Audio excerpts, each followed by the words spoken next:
Ketika kita mau bersyukur, Allah pahami dari definisi syukur itu sendiri. Para ulama sering menyampaikan syukur adalah sarful abdi jami'a ma an'amallahu ilaih. Gunakan, tasarrufkan nikmat Allah sesuai dengan kehendak Allah.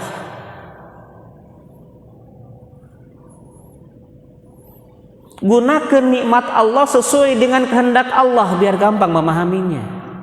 Allah mere nikmat ka orang, mere rezeki ka orang, gunakan eta nikmat rezeki salah satu nikmat sehat keur ibadah ka Allah. Sabab lamun geus geuring mah geuning karasa ku sorangan teh ka masjid ke hese. Itulah nikmatnya sehat.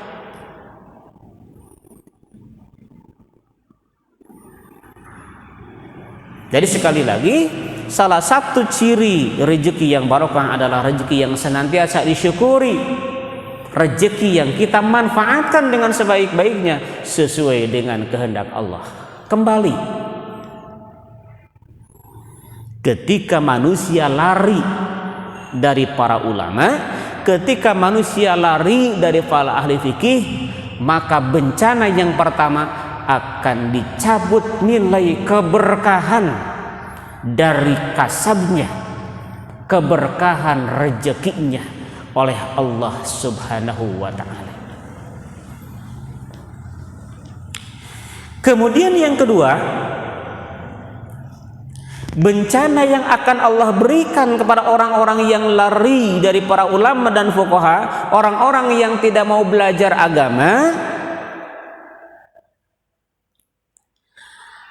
yusallitullahu ta'ala alaihim sultanan zalima.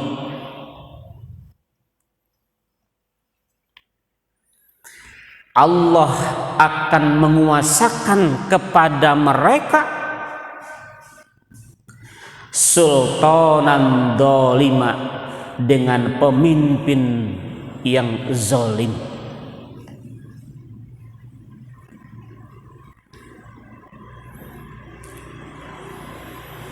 Apa cirinya? Ciri pemimpin yang zalim itu yang seperti apa? Yang pertama, pemimpin yang zalim adalah pemimpin yang hanya mementingkan kepentingan sendiri tanpa mementingkan kepentingan umat dan rakyatnya. Yang penting saya hidup bahagia, yang hidup saya hidup kaya, segala ada senang, tak peduli dengan rakyat.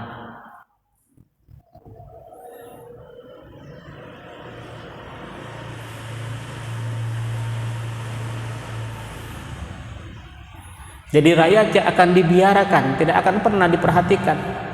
Itulah salah satu pemimpin yang zalim, yang hanya mementingkan kepentingan pribadinya dan tidak memperhatikan kepentingan rakyat dan umatnya.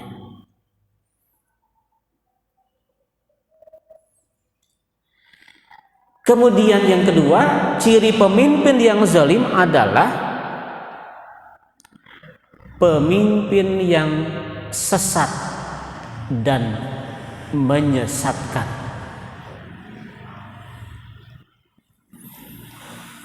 Ia sudah sesat, ia menyesatkan umatnya. Na'udzubillah.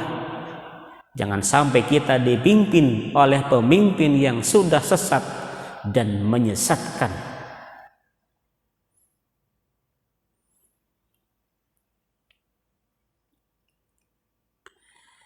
Kemudian yang ketiga, ciri pemimpin yang zalim itu adalah alimun bi amrid dunya wa jahilun bi amril akhirah.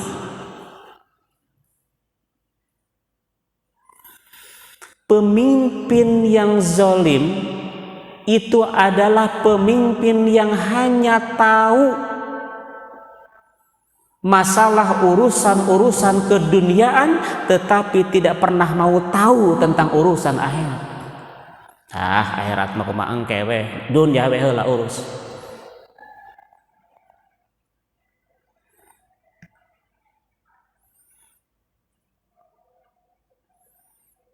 Jadi sebaiknya pemimpin itu adalah alimun bi amrid dunya wa alimun bi amril akhirah. Cerdas ngurus masalah dunia, cerdas ngurus masalah akhirat.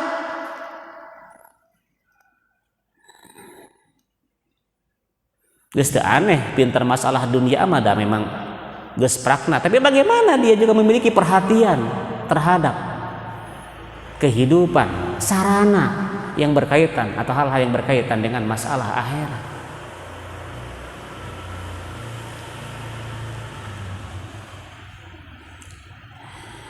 Kemudian ciri yang keempat, pemimpin yang zalim adalah pemimpin yang senantiasa menolak kebenaran, kemudian menyebarkan kemungkaran. Dibalik, seharusnya amar ma'ruf nahi munkar. Iya mati balik. Seharusnya pemimpin itu adalah menyeru kepada kebaikan, mencegah kepada kemunkaran. Lain sabalikna. Pemimpin-pemimpin yang zalim adalah pemimpin yang mencegah kema'rufan, kebaikan, justru menyebarkan kemunkaran.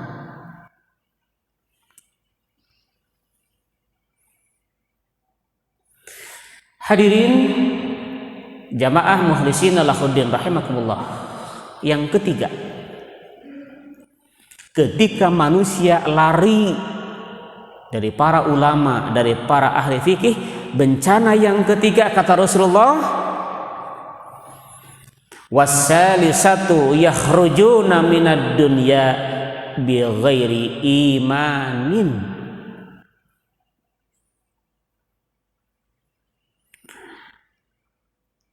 Orang-orang itu akan keluar dari dunia tanpa membawa iman. Matinya tidak membawa iman.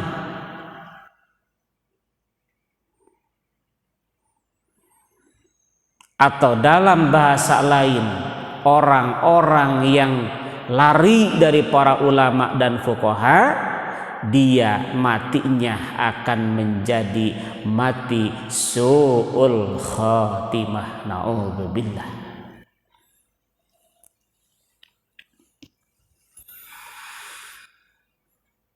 Kita perbanyak doa agar kita matinya tidak su'ul khatimah. Allahumma htim lana bihusnil khatimah wala tahtim alaina bisu'il khatimah. Perbanyak doa itu. Allahumma htim lana bi husnil khatimah, ya Allah, akhiri hidup kami dengan husnul khatimah, wala tahtim alaina bi su'il khatimah, dan janganlah akhiri hidup kami dengan su'ul khatimah. Dalam redaksi lain, Allahumma sabitna bil imani, ya Allah tetapkan kami dalam keadaan iman. Allahumma sabitna bil imani wakhtim lana husnal khatimah, dan akhiri hidup kami dengan husnul khatimah. Sangat merugi ketika orang-orang meninggalkan alam dunia ini dalam keadaan memiliki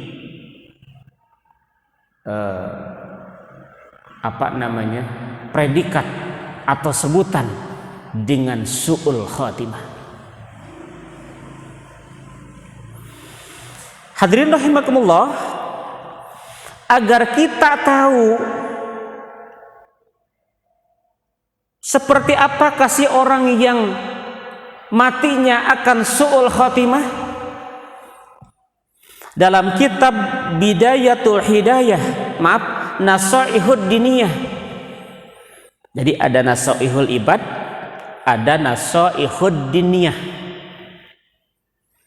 Dua-duanya dulu sama Pak Heru di pesantren Al-Jawami dikaji sama Pak Ustadz Anwar, satu alumni, oleh almarhum Pak Kiai Haji Totoh Abdul Fatah. Dalam kitab Nasaihud Diniyah karangan Abdullah bin Alawi Al-Haddad, ada hal-hal yang menyebabkan seseorang matinya menjadi su'ul khatimah.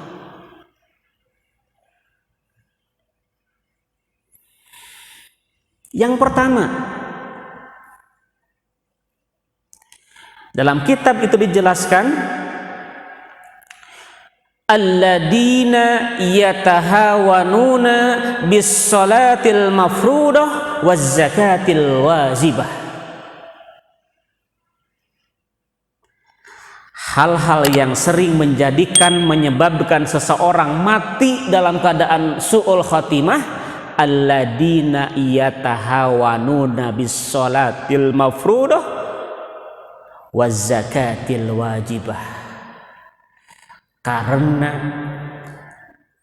orang-orang itu sering meremehkan sholat fardu yang 5 waktu dan sering meremehkan zakat wajib.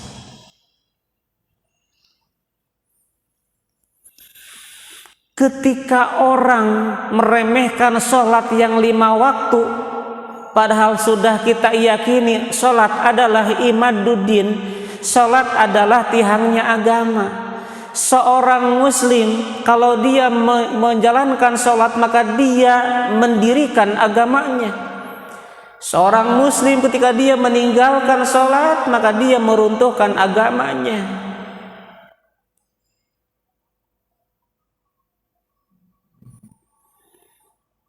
Maka bisa kita lihat ketika orang-orang sudah mulai mau meremehkan sholat yang fardu, zakat yang wajib, ciri maka dia bisa jadi suatu saat matinya dalam keadaan su'ul khatimah.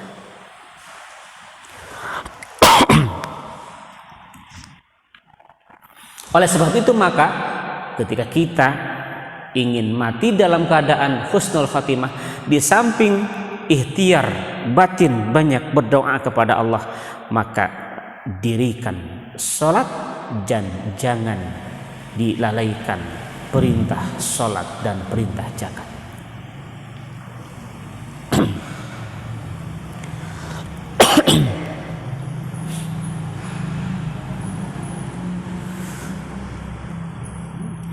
Kemudian yang kedua, alladzina yatatabba'una auratil muslimin.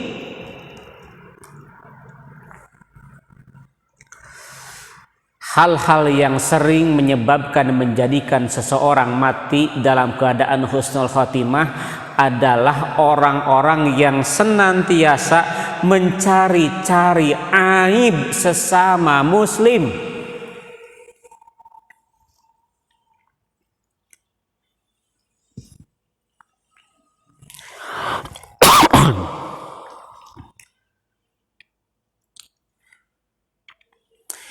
Gemar membuka aib sesama muslim.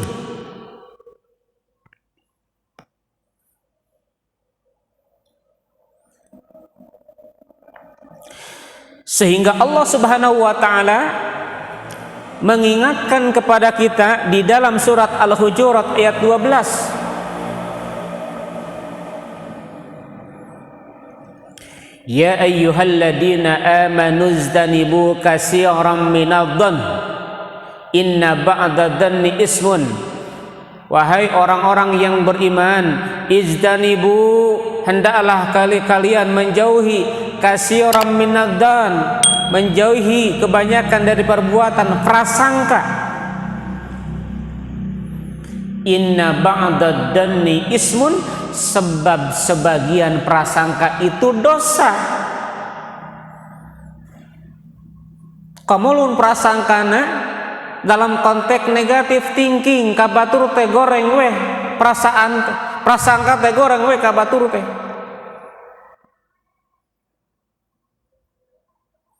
Wala tajassasu, janganlah kalian mencari kesalahan-kesalahan orang lain. Wala yaghtab ba'dukum ba'da, dan janganlah kalian saling menggunjing di antara satu dengan yang lain.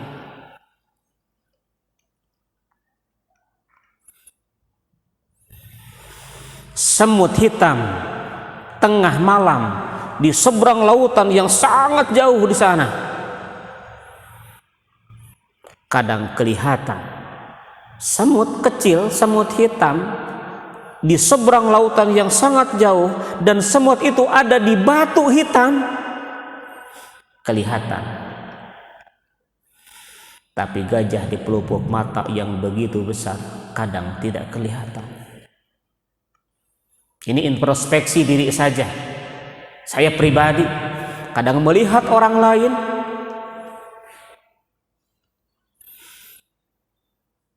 selalu melihatnya dengan mencarinya kejelekannya, mencarinya kekurangannya, mencari aibnya. Lupa dia sendiri, padahal justru aib dan kesalahan itu ada pada dirinya. Wala tajassasu, janganlah kalian mencari-cari kesalahan orang lain. Lebih baik hasibu anfusakum qabla an tuhasabu. Kita introspeksi diri daripada mengintrospeksi kekurangan orang lain.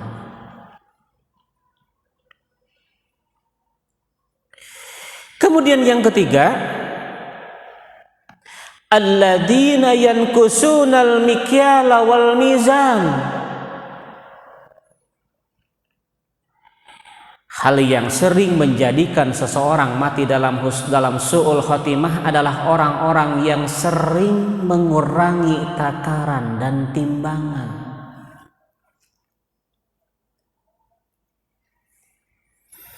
Dalam surat Al-Mutaffifin dijelaskan, wailul lil mutaffifin, celaka bagi orang-orang yang curang.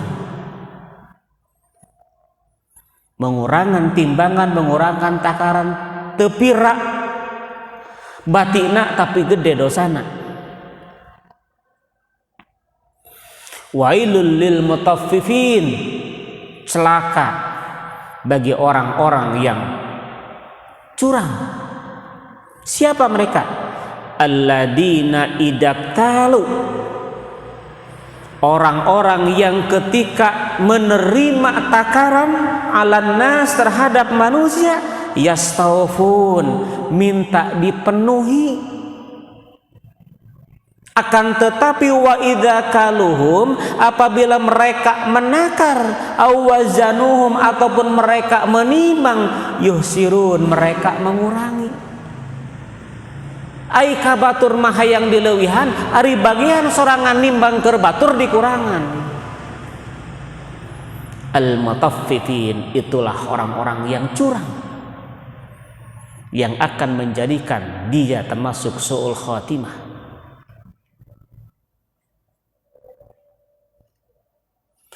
Kemudian yang keempat, alladzina yahda'unal muslimin, orang-orang yang menyebabkan dia mati su'ul khatimah adalah orang-orang yang senantiasa menghina terhadap sesama muslim. Gak perlu kita menghina, karena tidak ada yang lebih buat kita. Yang membedakan kita bukan masalah harta, pangkat, jabatan. Allah mengatakan, inna akramakum indallahi atqakum.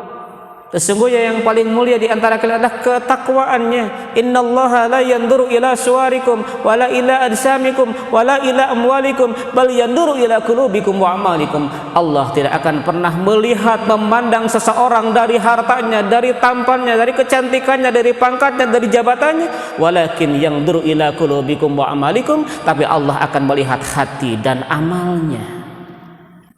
Tidak ada yang perlu kita sombongkan, kita tidak perlu menghina sesama, dan itu akan menjadikan seseorang bisa jadi dia matinya dalam keadaan su'ul khotimah.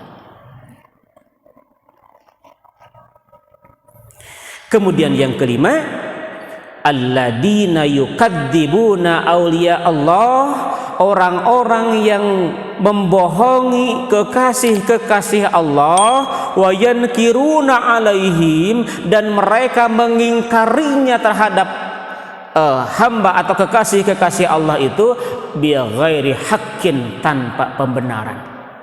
orang-orang yang mendustakan kekasih Allah dan mengingkari kekasih Allah. Dan yang terakhir, yang keenam, alladzina yad'una ahwalal awliya'i wa maqamatihim, orang-orang yang senantiasa mengakui dirinya memiliki derajat dan kedudukan yang lebih tinggi, tetapi bighairi sidqin, tanpa adanya pembenaran. Hadirin rahimakumullah, saya simpulkan kajian Nasihatul Ibad pada malam hari ini.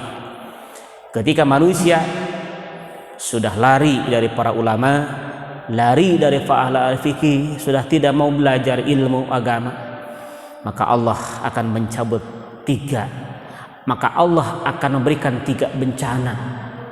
Yang pertama, Allah akan mencabut nilai keberkahan dari kasabnya atau dari rezekinya. Yang kedua, Allah akan menguasakan baginya pemimpin yang zalim. Dan yang ketiga, Allah akan mematikannya tanpa membawa iman atau dalam keadaan su'ul khatimah. Na'udzubillah summa na'udzubillah. Hadirin rahimakumullah, terima kasih atas perhatiannya. Insya Allah pada bulan depan kita masuk ke makalah yang ketiga. Mudah-mudahan Allah berikan kesehatan kepada saya, kepada kita semua, kepada jamaah Mukhlishin Lahuddin. Mudah-mudahan kita semua bisa mengabdikan diri untuk senantiasa berbakti dan mengabdi kepada Allah, salah satunya melalui kajian ini. Terima kasih atas perhatiannya. Mohon maaf atas segala kekurangannya. Billahi taufiq wal hidayah. Assalamualaikum warahmatullahi wabarakatuh.